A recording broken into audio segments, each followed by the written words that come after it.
क्या आपने कभी ये नोटिस किया है कि अराउंड द ग्लोब एक कंट्री से दूसरी कंट्री में लोगों के कलर के अंदर डिफरेंस होता है। कहीं कहीं के लोगों का कलर जो है वो काफी फेयर होता है, कहीं का काफी डार्क होता है। इंडिया की अगर बात करें तो एक मॉडरेट सा कॉम्प्लेक्शन है, यानी कि व्हीटिश या फिर गेहुआ कलर है। तो इसके पीछे एक्चुअली क्या कोई साइंस है या फिर ये सिर्फ एक जेनेटिकली पेरेंट्स से ऑफस्प्रिंग्स पे ट्रांसफर हो रहा है? तो एक्चुअली तो पेरेंट्स से ऑफस्प्रिंग्स में ट्रांसफर हो रहा है, इसमें तो कोई डाउट नहीं है। बट पर्टिकुलर उस रीजन के लोगों का कलर, वो भी इतने सारे लोगों का, एक पॉपुलेशन का कलर एक जैसा क्यों होता है? So the reason is melanin pigment. Melanin pigment क्या होता है कि जो आपकी यूवी रेडिएशंस हैं सन के थ्रू हमारे पास आ रही हैं, तो वो सन की जो रेडिएशंस होती हैं उसके अंदर यूवी रेडिएशंस कुछ हार्मफुल होती हैं और कुछ यूजफुल होती हैं। जो हार्मफुल रेडिएशंस हैं वो बहुत हार्मफुल है हमारी स्किन के लिए अगर डायरेक्ट एक्सपोज हो तो।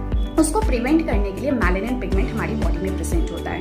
ये रेडिएशंस इतनी ज़्यादा हार्मफुल होती हैं कि हमारी स्किन को बर्न कर सकती हैं, उसको डैमेज कर सकती हैं और बहुत एक्सट्रीम केसेस में कैंसर तक कॉज कर सकती हैं। तो इसी को हमारी स्किन तक ना ये पूरी तरह से पहुंच पाए, इसके लिए बीच में एक शील्ड का काम, एक तरीके से एक परत का काम करता है मेलानिन पिगमेंट।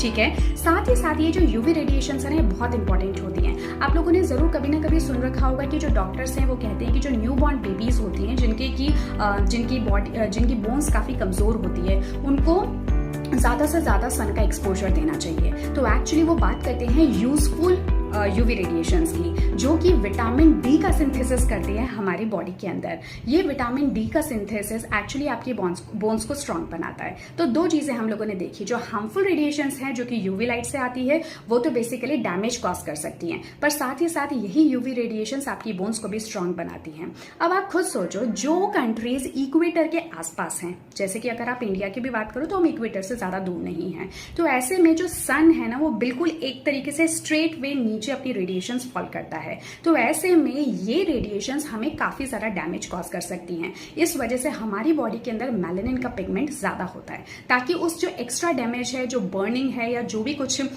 मैंने आपको उसके डैमेजेस बताए, उसके जो हार्मफुल इफेक्ट हैं उनसे हमारी बॉडी को बचाया जा सके। लेकिन वो लोग जो कि नॉर्दर्न पोल में या फिर साउदर्न पोल में प्रेजेंट होते हैं, क्योंकि वहां पे सन का एक्सपोजर इतना ज्यादा नहीं है, लेकिन विटामिन डी की सिंथेसिस उनको भी चाहिए क्योंकि बोन्स उनकी भी स्ट्रांग होनी चाहिए। इस वजह से मेलानिन वहां ज्यादा नहीं होता। अगर वहां पे भी मेलानिन पिगमेंट ज्यादा होगा उनके स्किन के अंदर, तो आप खुद सोचो विटामिन डी का सिंथेसिस प्रॉपर तरीके से नहीं हो पाएगा और उनकी बोन्स कमजोर रह पाएगी। तो इस वजह से ये है इसके पीछे की साइंस, ये है इसके पीछे की chemistry, that let you know कि क्यों डिफरेंट कॉम्प्लेक्शंस डिफरेंट कंट्रीज में या फिर उन एरियाज में देखने को मिलता है। आई होप कि आपको ये पीछे की साइंस बहुत क्लियरली अच्छे से समझ में आई होगी और अगली बार आप एटलीस्ट किसी को बुली नहीं करेंगे based on its their complexion. Thank you so much.